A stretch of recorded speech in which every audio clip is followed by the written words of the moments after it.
What's up, MTG Burgeoning community? Welcome back to another Top 10s Day Wednesday video. And in today's video, I'm going to show you 10 financial statements about the annual pre-constructed commander decks.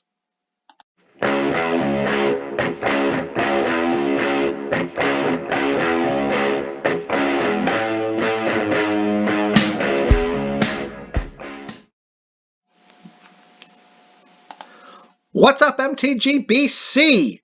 That is the MTG Burgeoning community, and what you are looking at right now is a spreadsheet program, and it's straight from Excel, and it was constructed as a way in which to track some financial information as it pertains to the annual commander decks, the pre-constructed commander decks. We are not focusing on the set decks. These are the 2021 all the way back to 2011 annual commander decks.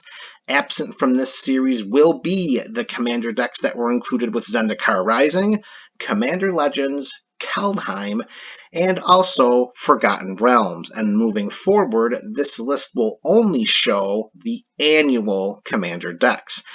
And I'm going to take you real quick through how I constructed this spreadsheet program, and then we're going to get to some statistics that hopefully you will find as interesting as I do. In this column here, we have all 47 of the pre-constructed annual commander decks. In this setting right now, they are currently alphabetized, beginning with Adaptive Enchantment and scrolling all the way down to Witherbloom Witchcraft. That is the commander deck name column right there, and there's 47 of them. So this column here, as this spreadsheet program was constructed on June 15th, on June 15th, this is the market price of each of these commander decks, and market price was set by TCG Player at the time that this spreadsheet program was completed. So this is the information from June 15th, and we can scroll down pretty slowly so you can see what the market price is for each of these commander decks. And you can definitely tell how some of them, I mean, you look at Enhanced Evolution at $32, and then Entropic Uprising jumps up to $235.50. Again, this is the market price. This isn't exactly what the deck is worth. We're going to take a look at that column next when we look at the expected value. These are market price statistics from June 15th. Now we'll come over to here to this column. This is the expected value of the deck. So this is what the deck is actually worth once you take the cards out of it. So we can scroll down a little bit here and we can see how definitely some of the numbers are a lot lower, much lower than you're going to see from the market price. That's not true for all of the constructed decks. Now here's a thing I do want to point out. When you get to, when you see here with Lorehold Legacies, and then further down here as we get to the Strixhaven commander decks from the 2021 annual set, not all financial information was available for those decks on June 15th. So as we move forward in the series, these TBDs and value on certain cells are going to be replaced with actual numbers. So at this time, this is not a fully completed spreadsheet program, but that's only because the financial information was not available for these decks on June 15th. So we keep scrolling down and we're looking at the different expected values for these annual pre-constructed commander decks. And now the next column I'm going to show you right here. This was on June 15th, what the market price versus expected value was for each of these decks. And what that column is going to show you is that if you see a number in red, that means that you're going to pay more than the deck is worth. That means that the market price is higher than the expected value, and you always want to have that reversed. You want the expected value to be higher than the market price so that you're not losing your money upon the investment. So when you see red, that's a stop sign. You do not want to get that deck because you're going to pay more than the deck is worth. So as we scroll down, red is bad, green is good. All right. And again, these were all the statistics available for June 15th. Now, this was updated on July 11th.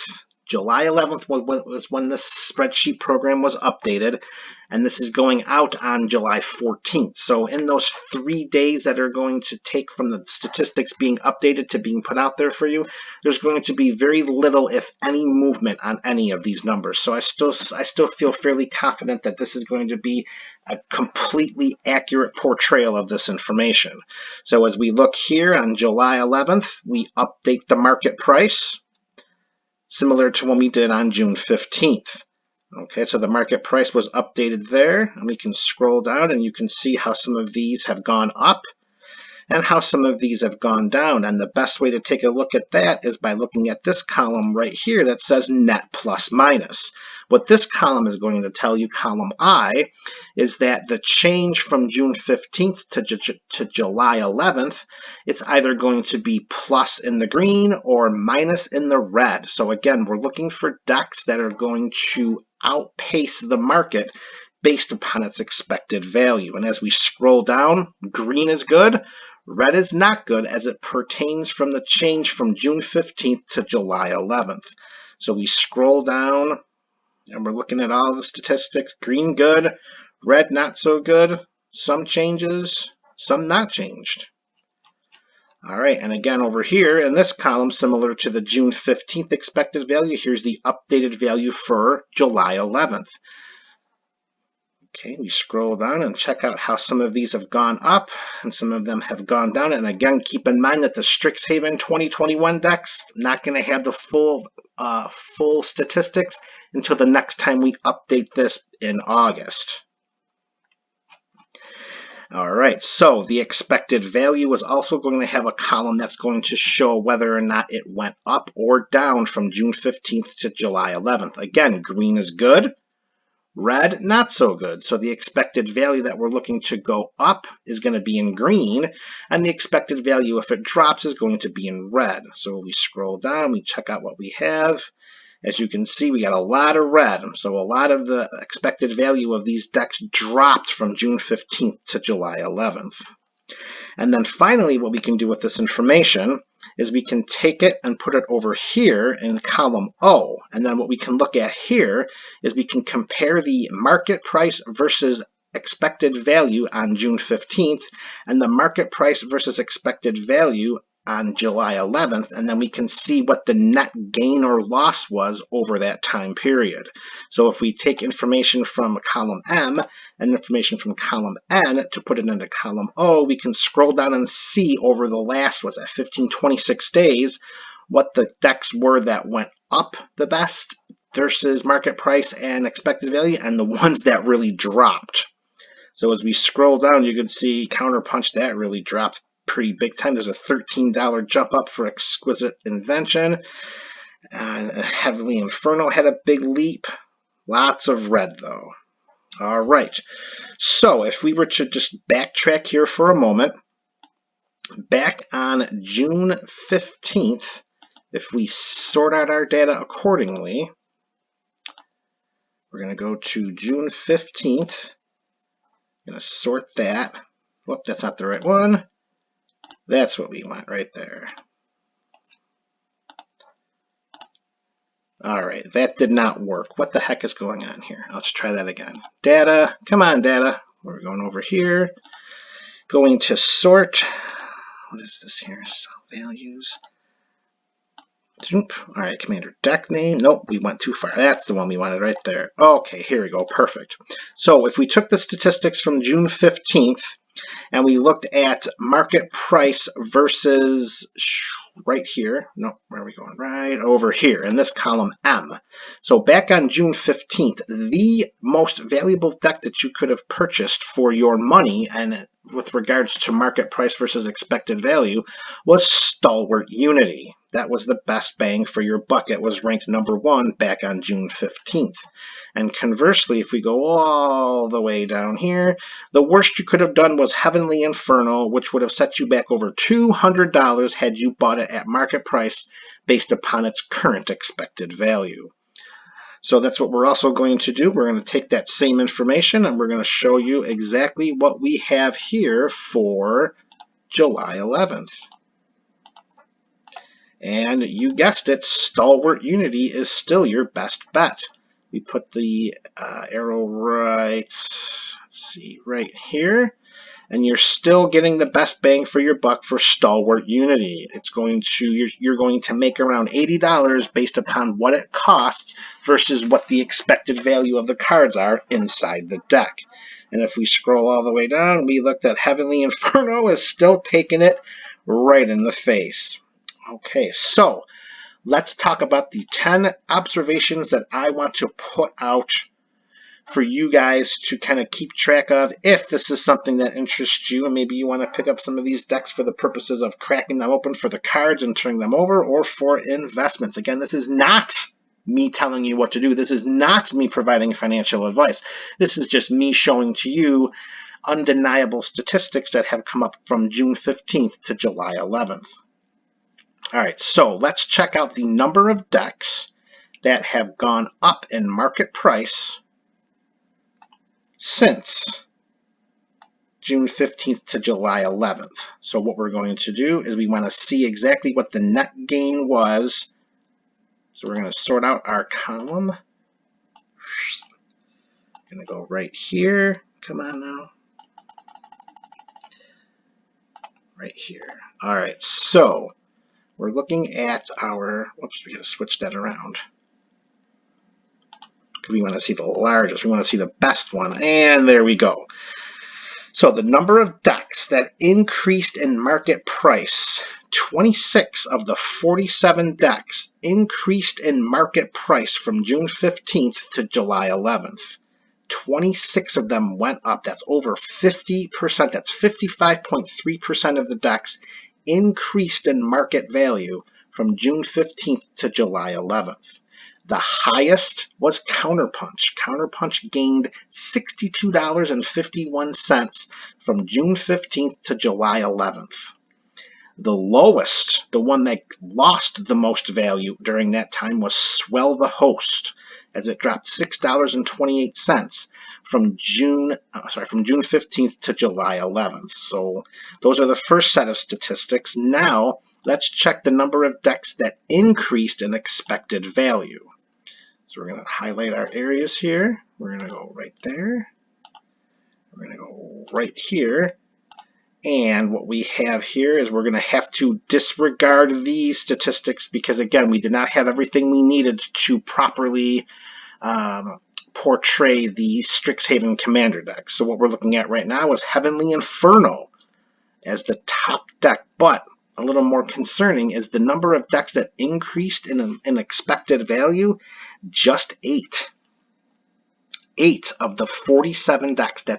I'm sorry, 8 of the 42 decks.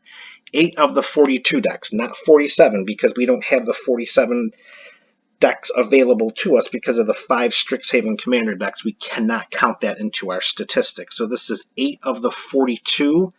So we're looking at less than 20%. So less than a fifth of these decks increase in expected value, with the biggest gainer being Heavenly Inferno at over $40, and the worst expected value drop, Vampiric Bloodlust, dropping over $15 from June 15th to July 11th. Wow. All right. So the next set of statistics I want to show you is I want you to see what the biggest. Let's first get to the. Let's sort it out first. Let's go here. So we're going to now look at market price versus expected value. Okay, so we're going to take the market price versus expected value back from June 15th and compare it to July 11th for the 42 decks. Again, the Strixhaven decks are not included. So the number of decks that increased in market price versus expected value, so pretty much what you can make money on, 10 decks went up. 10 out of the 42 decks went up. So that's only 23.8% of the decks. A little less than a quarter of the decks went up in value, where you can buy the deck and then turn the cards over and make a profit. The biggest, again, was Heavenly Inferno at over $40. But look at how many dropped in that same time frame. So for some reason, the overall value, the expected value versus market price of these pre-constructed decks over the last 26 days, really taking it on the nose. The biggest faller was here, Counterpunch, which is awfully interesting to see that, because it was also the deck that went up the highest in market price, but now it's also the lowest gainer in market price versus expected value. So that's something that's a bit of a red flag. I would watch out there for anyone thinking about picking up that deck. All right, so again, we're going to finish this series. We're going to finish this video off by showing that the best bang for your deck right now is going to be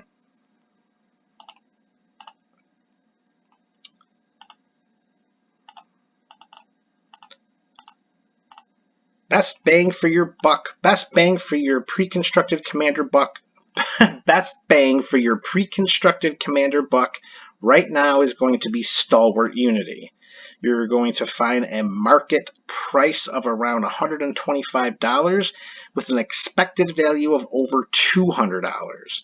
You are gaining overall nearly $80 of value on Stalwart Unity. And this is one of the 2016 Commander decks. So for me to see a market price of $125 for any one of these decks, very, very surprising. So we can just, click on our TCG player, see exactly what the price is right now. All right, here's one for $140 with 15 shipping. So that's going to be what, about $153, $154.99, something like that. But you're still getting the expected value of being over $200 because of the cards inside. And if eBay has anything that we can show as well, we're going to click on that and see. And here we go. Sealed Stalwart, $144.99. Does not say free shipping, so watch out for that. Here's one at $155 for free shipping. Add the tax to that depending on where you are, and you are still doing the best you can for your Commander dollar. All right, MTG Burgeoning Community. This is the first pilot of this series that we're going to try to incorporate during Top 10's Day Wednesdays. I hope you enjoyed this as much as I enjoyed putting it together. These are 10 financial statements that can be made about the annual Commander decks based upon statistics presented during this video. This is MTG Burgeoning, your channel for all things Magic.